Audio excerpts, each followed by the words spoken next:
Kung ang presence ni Lord ang main priority mo, hindi malayo na mararanasan mo ang kapangyarihan ng Diyos, pabor, at ang kanyang mga biyaya. Kilala natin that Daniel is a man of prayer. Because of his faithfulness and consistent prayer, he got thrown in the lion's den. God was with Daniel. That's why he experienced God's power, protection, peace, and victory.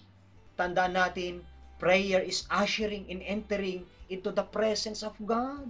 If you want to be blessed and highly favored by God, you need to learn how to serve, how to obey, how to follow, willingly, sacrificially, obediently, and faithfully to God. To activate God's favor and blessings, you must exercise seeking God's presence. Rely on Him and obey Him. When you do His will, God's favor and blessings will manifest in your life. Kung ang